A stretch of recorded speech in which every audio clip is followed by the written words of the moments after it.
It is Wednesday, the 30th of September 2020, and you're listening to Film School Podcast, the podcast where we talk about all the movies that we've been watching throughout the week and then transition into the movie of the week. And this week's movie is none other than I'm Thinking of Ending Things.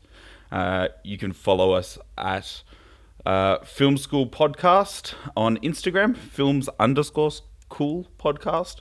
On YouTube, Spotify, Apple Podcasts, and all services. I'm joined by the one and only film guru himself, Josh, aka J. Luke. How you doing, Josh? Yeah, I'm doing well, thanks, Adam. Good to be here. Thanks so much for joining us again on episode 12.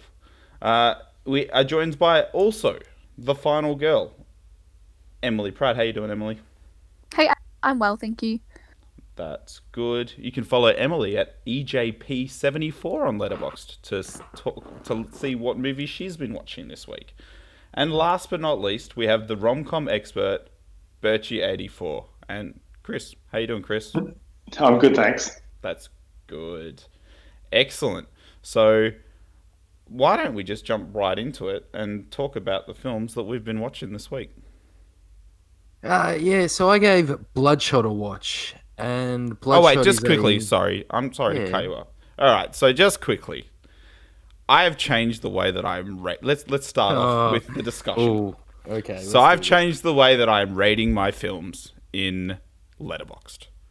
I have transitioned to it's either a 1, a 3, or a 5. How's everyone think of that? It's the stupidest thing I've ever heard in my entire life. Ridiculous. This makes me think that Tom Reed's every movie starts at a 5-star system is rock solid. This is so ridiculous. Nah, so I was thinking it through, and I think that the problem that I was having was everything was really tilting to above 3. And with this system, I'm going to either say it's just a flat out bad movie, 3 is a good movie, and a 5 is a great and fantastic movie. That's, I guess, how I'm going to be rating. So at least if it's sitting at a 3, I will describe whether I think it's a good movie or a good bad movie, where it sits. But that's the premise moving forward, trying to make it easier. Because when you have conversations with people, you either recommend it or you don't. 1 means I'm not recommending it. 3 means it's mediocre, okay, the plot might be stupid, the plot might be not what you want, or it might have really good attributes that I think it's worth watching. And then there's your 5s, which is your Indiana Joneses and your really top tier movies that hit it on all notes for me. Yep, still not convinced. Still not buying this system. No. Wow. Nah, it's ridiculous. You're the host of a movie podcast show. You should be able to solidify your opinions, I believe. I know we've got Kris demanding a 10-star rating system over here. That I understand. He wants more range.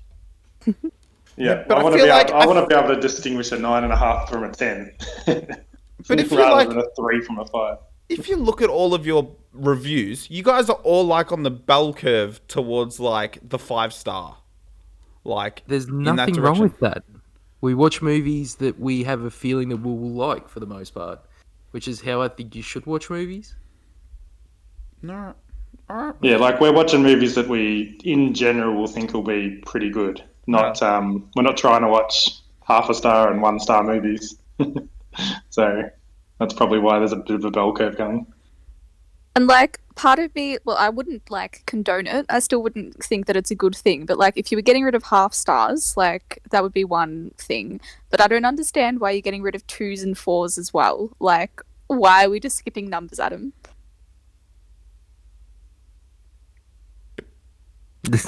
You're right. I don't have an argument for that, but because there's lots of 2 movies that are not. I'm not using 2s. I'm just gonna either say it's good, it's great, or it's don't watch it. That's it. But what about a 4? Okay, like what about a 4? Because 5 for me is like a more or less a perfect movie. 3 is like average to okay-ish, and then 4 is like pretty solid, pretty good. Why aren't you utilizing the 4? Nah, you guys just have to read the review. Anyways, all right, let's move on. Let's move on. Let's move on. Wow, I thought I was going to get roasted way more, but no, that's good. All right. There's just, it's hard to roast something with so little logic. Like, I feel like you've done a good enough job in roasting yourself just by explaining the system. So, I'm going to move on. Let's get into a movie. I watched Bloodshot, which is a 2020 superhero movie starring Vin Diesel. It is based off the comic in the DC Valiant line, I believe. It is directed by David S.F. Wilson, and it also stars Guy Pearce. Now, usually I wouldn't spend this much time going over the basics of a film, but that's pretty much where everything, even slightly interesting in this ends. It tells the most generic story of a soldier who was killed and he's brought back to life as an enhanced superweapon. He's hell-bent on tracking down the man who killed his wife. The twists and turns are obvious, and there is just nothing interesting going on, nothing out of the ordinary. I could not believe that this got a cinema release this year. Lucky COVID happened and it sort of got cut short, and this went to VOD pretty quickly. And I'm very glad that when I was starved for movies at the start of quarantine, that I didn't actually pay to watch this, because I could sit at it once and I was like, oh, it's something new. At least it'll be something from 2020. But this wouldn't even be passable for a Netflix original movie. And that is just as low standards as you can get. I could not recommend this less. It actually got me thinking, outside of the Fast and the Furious movies, which I know some people love, I'm not the biggest fan, but I'd be told I need to watch the end of the series where they just get absolutely outrageous and they become these crazy action movies.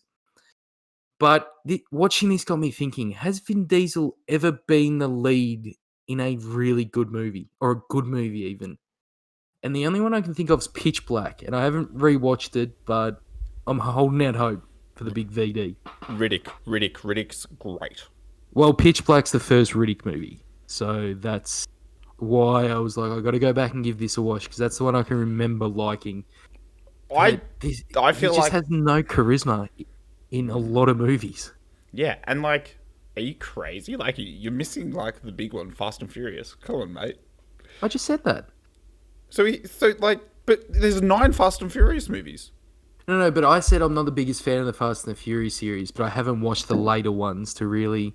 But then again, when you've got The Rock, like, holding on to the series, putting the series on his back and taking it to new heights, like, you sort of lose that I'm the star of this entire vehicle sort of thing. I don't know. Dominic Toretto's like a name. You know what I mean? I think that. But that's what I'm saying. Outside of there, I couldn't think of one movie that I'm like, yeah, Vin Diesel. Lot of charisma. The Pacifier. Are you kidding me? There's people trying to get inside the house. I was waiting for you to. One step forward, 2 steps back. Do the 12. Remember, he does that whole dance in the safe to try and get the scene. Vin Diesel, national treasure. Plus, if you guys have listened, he just dropped a brand new album, a new song called Like I Do, and it might be the worst thing and the best thing that's ever happened in the entire world. So, highly recommend checking out his new single. Let me just say, I do like Vin Diesel. I like him as a dude. I'm just saying, like, I watch his movies and I'm just like, this. What were the 2000s? This was like the king of action movies for a while. Yeah, that's true. He's definitely not the king of action films. I think because everyone's so easy to compare action movie stars of different generations to like the ones of the 80s and the 90s. And I think we've got some people thinking that Vin Diesel's on like the Arnie or the Sly level, when he's way further down. He's like Jean-Claude Van Damme, Steven Seagal level. Yeah. Emily, what did you watch this week? I might have to go if she's dropped out. Yep. I'm happy to. Oh, I'm back. I've She's back? Yep. for now. So I don't know what's going on, but yeah, my connectivity is really poor at the moment, so we'll see how much I get through. This week I revisited Snakes on a Plane, the classic from 2006, starring Samuel L. Jackson, who actually agreed to be in this movie before he even read the script. So someone just told him what it was about, and he was just like, "Yep, I want to be in it." The title must have been enough. But yeah, basically, for anyone who doesn't know, it's pretty self-explanatory. But basically, there's this guy who's a witness. He witnessed a murder, and he's being flown to LA from Hawaii to testify against this big mob boss. And then obviously something goes wrong. The mob boss tries to sabotage the flight, and they have to try and survive a plane full of snakes. And straight off the bat, I know it's probably a little bit controversial, but I actually really like this movie. I know that nostalgia definitely plays some part in that, but even when I rewatched it, I still found it quite enjoyable to watch. I think I probably was 13 or 14 the first time I watched it, and it was one of the first horror type of movies that I actually saw. Rewatching it now, probably would say it's much more of an action movie than a horror. But that being said, as someone who hates snakes, it was still actually quite petrifying in that sense. Also interesting that they did actually use real snakes in it. I'd always just kind of assumed that they were fake ones. But they actually, I think it was a third of the snakes on set were real. So I thought that was kind of cool. The whole thing's a bit ridiculous.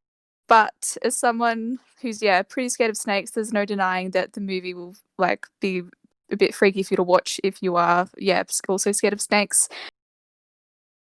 I've actually got a fact about this one that I find quite funny. So this film was partially rewritten by the internet because the classic line that everyone knows from this movie is the Samuel L. Jackson, "I'm sick of these motherfucking snakes on this motherfucking plane." So that actually came out as a meme before this movie came out on the internet because everyone saw the title of the movie.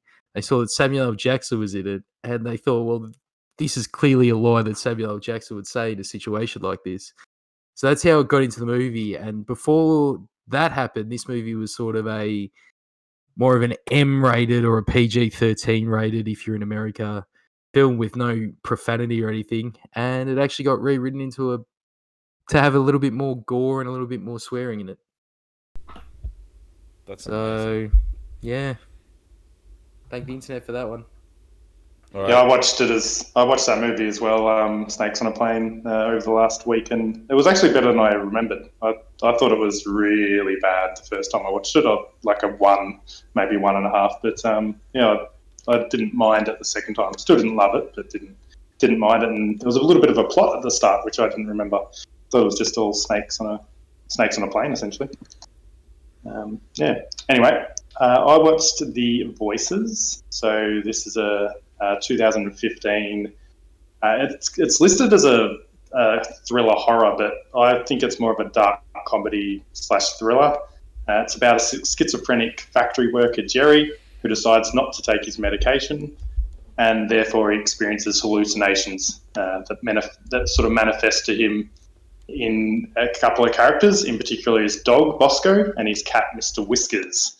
And the two characters there, the dog's essentially like the voice of reason, the voice of good, and the cat's the evil voice. So with the movie, it stars Ryan Reynolds, has Anna Kendrick as well in there, and also has Australian's Jackie Weaver as the psychiatrist. So a few people in there. What I really liked about the movie was Ryan Reynolds. He does all the main characters himself, so he does the dog and the cat amongst a couple of others. His sort of Scottish type accent of the cat is quite amusing.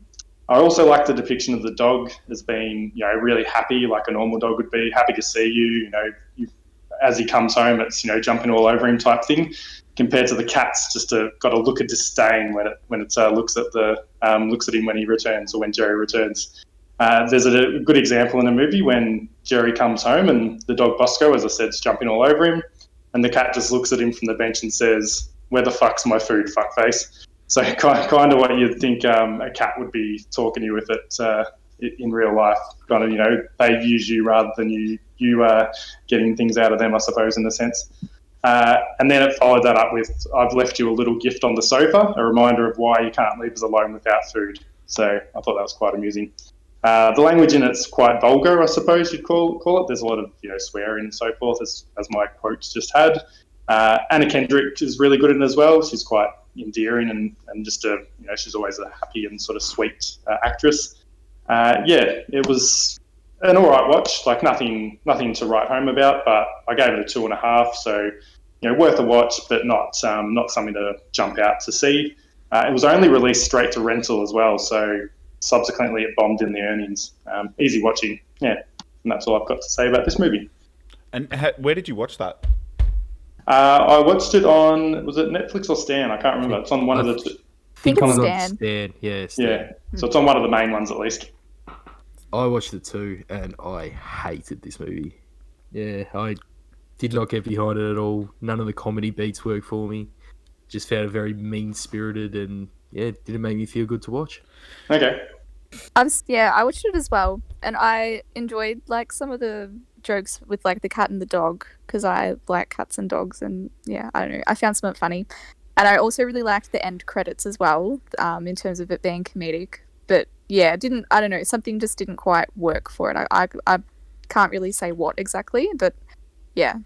And to say the tone's all over the shop is an understatement, because some of the acting seems like very static and not really there, and a lot of it seems very fantastical. And the end credits are definitely the best part of this film. All right. Yeah, the end credits are good, but I reckon the dog and the cat, his voices for them are quite amusing in some of the interactions I liked. Don't worry, guys. I'll be the one who goes out and watches this film, and then you can get a real reviewer to give their it's opinion. only going to be a 1 or a 3, isn't it? Exactly. And if it's a 3, it's probably worth a watch. All right. Before you, Adam, I've just figured out when I'm going to roast you about your system, and get ready for that. I'm excited for that. All right, so this week I watched Paradise Hills, directed by Alice Waddington, and starring like Emma Roberts, Isaac Gonzalez, Awkwafina, and Mila Djokovic. It's essentially a story about wealthy women who like misbehave or are like misbehave, I suppose is the word, and they all get put onto an island to undergo reform, and it all seems like a really tranquil place where they drink tea and sort of learn how to assimilate back into society, but then like it has some twists and turns. I think like the most impressive, it's a weird premise. It doesn't quite deliver on like what it's trying to do. They never really explain why they're wearing what they're wearing and the weird like sci-fi side of the story really well, but it's very visually, I think that the most impressive thing is the visuals. Everyone's like wearing like plain white dresses, and like for its budget it just seems like outlandish with what they did with the film, and it has like a nice-ish twist at the end. It's a perfectly enjoyable film. I think it does a lot of interesting things. This sits at a 3 on my rating. That's the film. All right, Josh, jump into what you watched. No, I'm saving it. I'll save it. There'll be a time and there'll be a place. All right. Sort of a good question too, which I'll ask when we get back to this later. All right, so I watched You Were Never Really Here, which is a 2017 psychological thriller starring last year's Oscar winner Joaquin Phoenix. In this one, we follow Big JP. He's a former soldier struggling with PTSD, and he's putting his killing skills to work rescuing girls who are the victims of human trafficking. Anyone who's seen Joker will see a few similarities, as the main character is suffering from a degree of mental illness, he cares for his sick mother, and he's troubled by suicidal thoughts. Everything turns to hell when Joaquin is enlisted to find the missing daughter of a New York senator, and nothing is as it appears. There's lots of Taxi Driver vibes for this one, but I feel like it's a much stronger film than Joker is as a whole. Joaquin's performance is more restrained, but it's every bit as intense. And this film doesn't overstay its welcome. It's about 89 minutes. And this is one of those movies, and I know a lot of you guys love it, where the score creates a level of tension that completely elevates the film beyond what you'd expect. And yeah, I really, really enjoyed this one. It's very tense and very intense. Anyone got recommend anything them to all. add there? No, sounds worth a watch. All right, Emily, tell us about the next film you saw. All right. I watched Knives Out finally. I finally got around to watching it after hearing some really good things. Yeah, it's essentially a whodunit murder mystery from 2019 where there's this old rich man named Harlan Thrombey, who dies under suspicious circumstances, and there's this detective who's hired anonymously to investigate his death. His whole family's like quite dysfunctional, and everyone's a suspect, with pretty much all of them having some motive to want him dead. And yeah, it's basically about trying to get to the bottom of what actually happened. I thought this was quite a good movie. I don't want to give too much away in terms of the plot, but yeah, the direction things were headed in changed quite a few times, which I really liked in terms of like there being a few twists. Great cast as well, with some pretty good acting. Like we've got Jamie Lee Curtis, Toni Collette, Daniel Craig, Chris Evans, and then Ana de Armas playing the main role, which she does quite well. Yeah, like I don't know, I was hoping I'd be able to give this close to a 5, and early on in the movie I was tracking at about a 4.5, but I think it was somewhere in the middle where it lost me slightly, so I only went 4 stars on this one. On the whole, yeah, not your like average murder mystery though, and it was really good to watch. Definitely recommend. I love Daniel Craig's Kentucky accent in this movie. He just goes full on, and Southerner. it works. Yeah, Do you reckon it works? I do. Okay. I reckon it suits the tone of the film. I think it adds a little bit of humour to it as well. Like, it's a really good film. I liked it as well, especially the twists that occur. And I suppose too, when you're casting actors that big and that well known, there is going to be a level of sarcasm that's inherent in them doing an accent like that. And I think it sort of works on a little bit of a meta level as well. I really loved Chris Evans' sweater in the film. Yeah. Yep. 100%. But he's super dreamy just to begin with. But yeah, I really enjoyed this film. I think it's definitely like a must watch, especially if you like whodunits. So I'm guessing it's a 5 for you then, Adam? Yeah, I'd probably give this a 5. Is it a 3? No, this is a good movie. Yep, this is a 5. 3's not a good movie. Oh god. Anyway, I'll move on to the next movie I watched. It is up to me, I think, isn't it? Yep. It is, yep. So I watched Jackie Brown, which is directed by Quentin Tarantino back in 1997. So I've just got the synopsis from Letterboxd, so I'll just read that out. Jackie Brown is a flight attendant who gets caught up in the middle of smuggling cash into the country for her gun runner boss. When the cops try to use Jackie to get her boss, she hatches a plan with the help from a bail bondsman to keep the money for herself. I really enjoyed this movie. So it has a really strong female lead, Jackie Brown, played by Pam Grier. It also includes a Tarantino favourite, Samuel L. Jackson, who at the moment is in 6 out of the 9 main Tarantino-produced movies. He plays the gun seller Ordell Robbie. It could be called 7 movies if you include True Romance, but he only, I think he wrote that but didn't produce it. So technically it's only 6 out of the 9 at the moment. And of course, the movie also has the obligatory shots of some feet to satisfy his foot fetish, as we see in most Tarantino movies, some more awkward than others. So in terms of the movie, it's on the long side, but a lot of Tarantino ones are. So it goes for about 2.5 hours. But in most, it's highly enjoyable. Has some solid and natural dialogue, but just not quite to the extent of the is it the Royale with cheese from Pulp Fiction, or the foot massaging dialogue in Pulp Fiction as well. But regardless, it's a really great film and you should watch it. I gave it a 4 out of 5. Fun, and I really liked it. Really rate it. I always thought it was Tarantino's most underrated when I was younger, because it's sort of the one that a lot of people haven't even heard of. Well, And- yeah, I hadn't. Yeah, for sure. It's and got I a think good that- love. It's got a good love type, like a bit of a romance going on in there too, which is probably one of the better ones he's done. I think between the main character Jackie Brown and the I can't remember the guy's name, the bail bondsman guy. Max Cherry? Yeah. Yeah, Yeah, and I think that may come from the fact that this is the first and only movie that Tarantino directed that was an adaptation of something.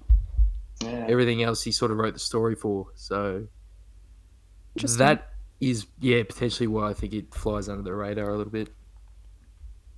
All right, and last but not least, I watched Ready or Not, directed by Matt Benetili and Tyler Gillett. Essentially, the premise is that it's a bride's wedding night, and it takes a really sinister turn when the family wants to sit her down and forces her to take part in a game. And it's a tradition where anyone who ever gets married into the family has to do or take part in a game. And it's crazy. They play a game of hide and seek. And the hide and seek means that she needs to be murdered before dawn or they will all die. And it's just such a fun movie. It has Samara Weaving, which I'm sort of having a huge crush on at the moment and been watching heaps of movies that she's been in. And I think she's absolutely fantastic. It also has a pretty stellar cast. Lots of people that you'll know by face. I don't know a lot of their names. But it's dumb. Don't get me wrong. Like it's a really fun movie that I recommend to everyone, and that's why I reckon it's a pretty good bad movie. I'm giving this a 3. A I 3. really doubled down. This is on this. the most fucking ridiculous rating you have ever given. This movie I knew it was coming. is so awesome that you can't give this movie a 3. Even on your antiquated rating system that you've only invented today. It doesn't make any sense. This movie isn't even dumb. Like, this is self-aware, smart. All the humor works to the highest degree. Samara Weaving, I haven't had a crush this strong since I was about 12 years old. I'm glad I'm not the only she one. should be in every action movie for the next 40 years. This movie rules. I don't know how you only gave it a 3 on your rating system. This was the most obvious 5 on your rating system. I'll be honest, I was sitting here like tossing up between whether it's a good movie or it's a good bad movie. You It's a could have good given it like a movie. 4. Yeah, you could have given it a 4 or a 4.5. All I can say is I highly recommend this film, and regardless of whether it's a 3 or a 5. Highly recommend. Highly recommend. All 3 right. stars. Yeah, right. Highly recommend means it's great. All right. You pushed me over the edge. This is a 5. All right. And I will mention this as well before you keep going. You also gave a 3 coming off the back of the greatest ending in film history. You're right. The ending is somewhat There- phenomenal. Like This is Avengers Endgame level ending strong. All right, we're still working out the kinks on the rating system. We did decide on a whim this afternoon that we're changing the system up. You're right, Josh. I 100% agree. This is a 5. So you're just missing 2s and 4s. No, we're getting rid of 2s and 4s. We're doing 1, 3, and 5. But I will say that I loved everything about this film. The entire time I had a smile on my face, and it just Still gave it a 3. No, I've changed it to a 5. No, I know, but the fact that you went through that experience and still were willing to give it a 3, But you it makes me confused. Because did you develop this rating system before or after you watched this film? After watching this film. So you developed it. Okay, so at least you were thinking of it in that sense. Exactly. What had you originally rated the movie? It's not important. We've changed the system, Emily. It was the 4, wasn't it? No, you gave it a 3.5 or a 3. Okay, this is one of those ones with like Bill and Ted where he says I it's the greatest definitely thing did. ever. Thank you very much. I had it as like a 4.5. Thank you very much. This is a great film. You're right. This is a great film. As soon as I say great, we need to put it in the 5 category. We're working out the kinks. It'll all be sorted. To be fair, I almost gave this a 5 on a 5-star rating system. because I adore this movie.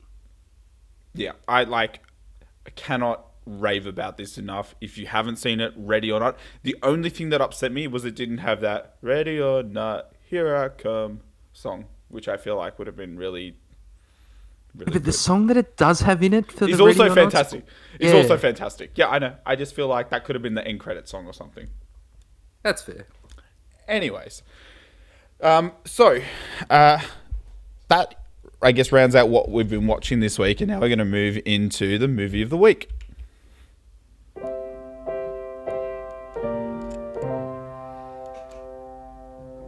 The movie of the week this week is I'm Thinking of Ending Things, and if you're viewing it as Adam, it's I'm thinking of never watching this fucking movie ever again. It is directed by Charlie Kaufman and stars Jesse Buckley, Jesse Plemons, Tony Collette, David Lewis, and Guy Boyd. It's a Netflix original film and has way too long of a runtime at 2 hours and 15 minutes. All right, I guess let's just start off with our initial thoughts on the film. I'm the same as you, Adam. My enjoyment of this film was very low. I was struggling, and as you said, I was thinking of ending this movie multiple times during my viewing, but I had to get through it because we needed to talk about it today. And you can't do a rating unless you watch the whole film. Yeah, fair call. Yeah, my enjoyment was more or less non-existent. Yeah. I just I don't think gave the it car one. scenes were long enough. Were the car scenes long enough or not? Oh my god. Josh, what are your thoughts? I actually got a lot out of this movie, but it's clearly not a movie that can sort of be discussed in objectively good or objectively bad terms, I felt. And I could even see that while I was watching it. For me, I attempted to watch this weeks ago and got maybe 25 minutes, 30 minutes in, and I was like, meh, maybe this isn't for me. Then we had to watch it for this week, and I swear to God, rewatching that 30 minutes felt like a lifetime. And then watching the whole thing, I cannot believe that this is 2 hours and 15 minutes. It was too much. I would, in every sense of the word, say skip. So Josh, do you want to just why don't you just run through the synopsis and the plot points? Well, it's one of those movies that's sort of really hard to describe in regular plot structure due to its existential and very sort of surrealist nature. But I guess to dumb it down as best we can, it follows a guy and his girlfriend who they're visiting his parents for the first time, and through the narration and everything, we get this idea that the girl is just tagging along to go and see his parents before breaking up with him. And it's this long sort of form drama where nothing is really as it seems, as they put it on the Letterboxd synopsis, and it's just a very strange time. But there's a lot of metaphoric themes going on, and if you unpack it to the highest degree, there's a lot to get out of it. But I can completely understand why you guys, especially on a surface level, got nothing out of this. Yeah, so I just feel like it was unnecessary. Yeah, I was just. Oh, I think we dropped Emily. I feel like Em's going to say it's unnecessarily convoluted. And Yes, that is literally exactly what I was going to say. Unnecessarily convoluted, and just it came off as really pretentious to me. I don't know.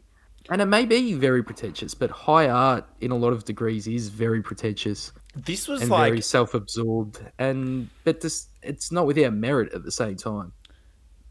This for me was a little over the top though. So Charlie Kaufman also does Eternal Sunshine of the Spotless Mind, and he does lots of these weird scenes and weird frames, and it all sort of links in together. But at least it was I don't know, I found it at least an interesting story. This, I didn't love the characters. I felt like there was no chemistry, and I know that that's the point, but it just there was nothing redeemable about the film. And like towards the end, like, because I think during the film I got to a point where I was texting Emily and I was like, have you seen this film? I can't believe it's that bad, in my personal opinion. Maybe not to like paint it with such a broad brush, but it goes from the longest car driving scene in like the history of mankind, where maybe they talk way too much. I think that this movie has more dialogue than like 10 movies put together, straight into like an interpretive dance scene, into an animated scene, and then into a musical. And I was like, too much. Did you understand what he was going for there, though? At that point, I was so out. I was out an hour in. So Do we have any ideas what this film was about in general? That's the existential crisis, right? Yeah, I thought we weren't going to go into it too much, which is why I didn't play this synopsis. Not in terms of that, but in terms of because I think if we're mentioning that part of the ending, it's very important to mention some of the themes that do come up throughout the film. Terms of, I guess why I'll try and explain it as best I can to describe why I actually got a lot out of this film, is that a lot of the long car rides reminded me of myself being on long car rides, either as a kid or when I was working a job I hated and I just couldn't get out of my own head. And the entire time I'd just obsess over every topic and I'd be swapping from topic to topic in my head just to sort of drown out the noise. And when you couple that with the way this film approaches memory and the romanticization of memory and the way sort of television and media can influence the way we remember our lives, and the way once we get older, our whole life just sort of becomes a stream of these memories that we don't actually know remembered correctly, or if they're influenced by the media that we've sort of taken in over the years, or if you're sort of romanticizing them yourself to make yourself seem like a better person throughout your life to sort of comfort yourself in a way. And in that sense, it just really got to me, and I was sort of paying attention to every conversation they were having in minute detail to see the sort of everything I could pick up. And that's sort of what I got out of it.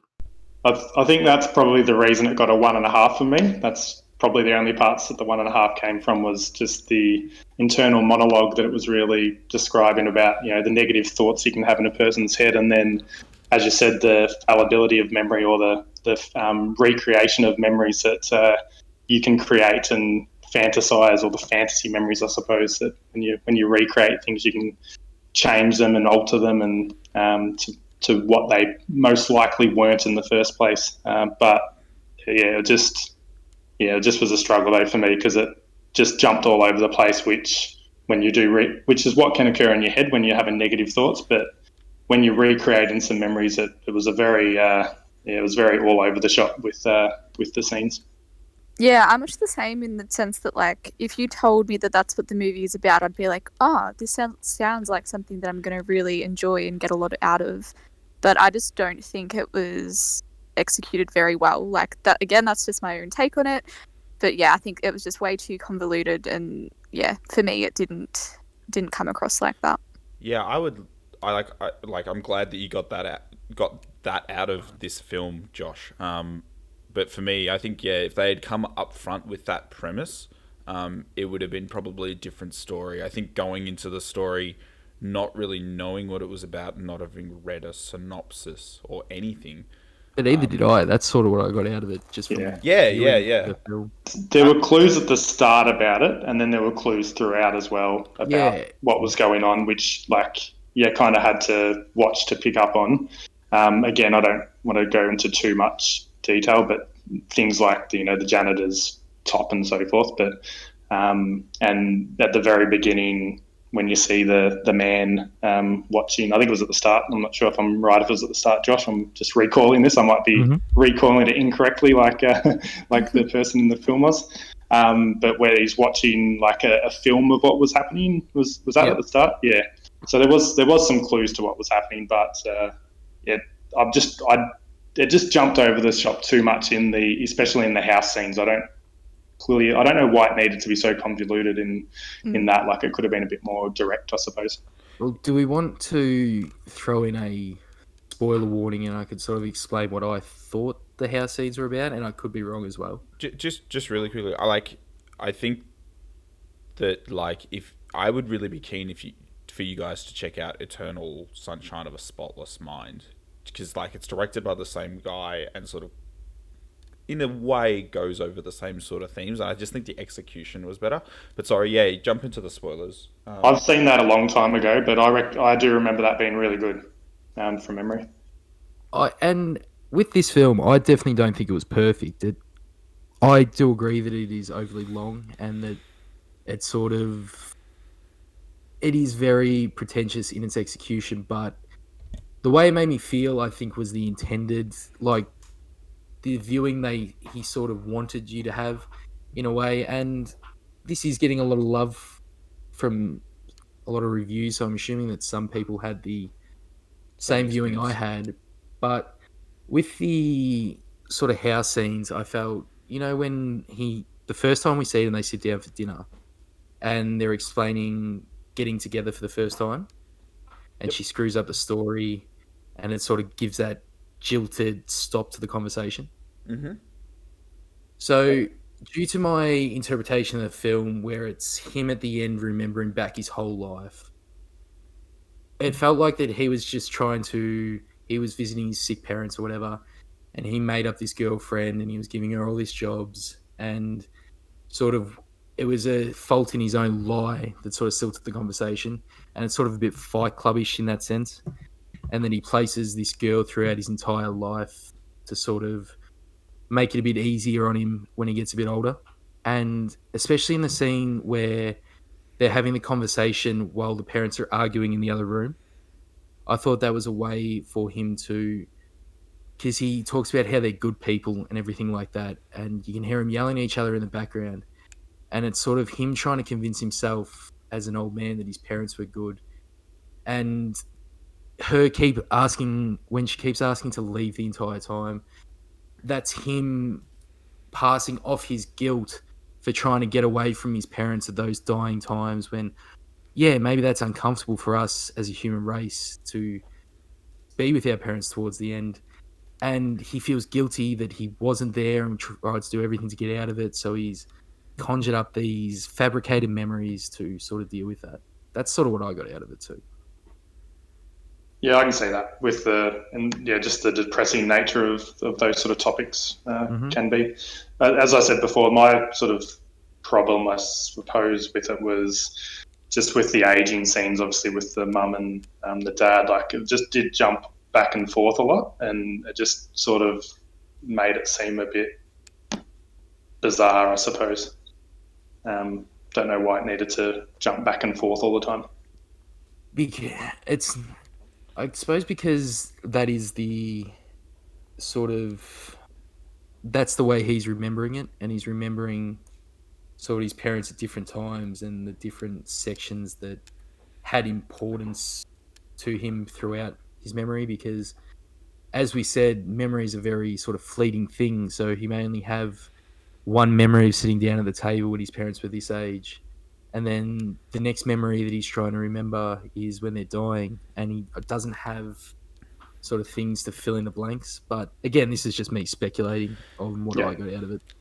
I think though, like, to get that out of it, like, you really had to like wait until like you sort of saw the reveal or like you understood where it was at the very end. I don't know. I just really wish that there was some, like, I would probably have been more invested in the story if I had known that was the premise from the get-go. And I get that the director was trying to like make it so that you uncover the story like by the end, but that didn't work for me here, because like I didn't like the characters. I didn't like the way, like, I get what you're saying with like him jumping through time and dealing with those different like points in his life and how he remembers them, but for whatever reason, like, none of it was compelling. Like, none of it, I don't know, did anything for me personally. I think and I think that's completely due to the form, which is definitely going to be the divisive factor in this. The way, the story itself is presented, but I think when you look deeply into it, and this may come from the fact that I read quite a bit of postmodernist fiction when I was in uni, and when he started talking about this is the part that made me think this is the direction he was going in was during the second car ride, and he was quoting David Foster Wallace. And David Foster Wallace was well known for having a theory about media being a very passive thing, and that's why people get addicted to television and everything like that. They can just sit and watch it and they don't have to think about it. And he started writing books with hundreds and hundreds of endnotes to sort of make the process of reading a more invested thing. You have to be flipping back and forth. You have to know where you are. You have to have your mind actively into it. And I think in name-checking David Foster Wallace in this film, to also go into the idea of sort of media manipulation of memories and the way we get our ideals through television and through the media we consume, but also in his criticism of the way like media is such a passive experience. And I think Charlie Kaufman, especially because what we know about Charlie Kaufman too, it has to be assumed that he didn't want everyone to get this. Yeah, of like course. this is probably the reaction that he wanted. Yes. Like he wants those people who can't get out of their own head, like myself, to just be invested in this film because it gives you a feeling that you sort of can't really get rid of, like an anxiety that. Well, I was completely uncomfortable throughout this whole movie. I thought it achieved its goal, for me at least, anyway. All right. Any final thoughts from Emily and Kris? I don't have anything else to add. No, I think it's all been said, really. Just Yeah, I can't recommend this film. I don't know if Emily and Kris can. Josh, you do? I don't know if I'd recommend it to certain people, but it's hard to tell who's going to like this and who isn't. Yeah. Yeah, I think the actual concepts were good, but just not executed how 75% of us in this podcast would have liked. Yeah, absolutely. So three out of four of us wanted to turn it off during the actual movie. But it still has over a 3.5 average on Letterboxd. Yeah. Yeah. Majority is still in my favour, which is surprising. Yeah. Which I actually found surprising myself because I thought this would have been a little bit more divisive when I looked at the average after I was done watching. Yeah, well, those are our thoughts on I'm Thinking of Ending Things. Take that as you will and decide whether you want to give that a watch or not. And if you've been watching along, those are our thoughts. Now, next week, the movie of the week that we've been thinking about was Twister. Does anyone else have any other thoughts? I think we've also talked about like Lighthouse. Or Beats was the other one I said the other day. Anyone have any preferences on what you want to watch? Any of those three work for me. I'm happy with. I don't know the one that Josh just said, but I was happy with Twister. But if the one Josh wants, we can do that too. No, my phone just dropped out, so I didn't hear the other two. But whatever. It was Twister, The Lighthouse, or Beats. I'm happy with any of those. I want to watch all of them actually. So. It's up to you, Adam. Great. So divisive. I will say we will watch The Lighthouse. Done. All right. Excellent. Well, thanks so much for listening to this episode of Film School Podcast. Again, you can follow us on Instagram, films_cool podcast. You can follow us all on our Letterboxd. J Luke for Josh, MJP74 for Emily, Birchie84 for Kris, and King Frogby for myself. It would be great if you liked and subscribed to any of our podcasts and any of our YouTubes videos. That would be great. We also do other side podcasts where we talk about the latest films that have been launching called New Cool Films Reviews, and there's also a scary movie podcast called Let's Scare Adam. Thanks so much for listening, and we will catch you on episode 13 to discuss The Lighthouse.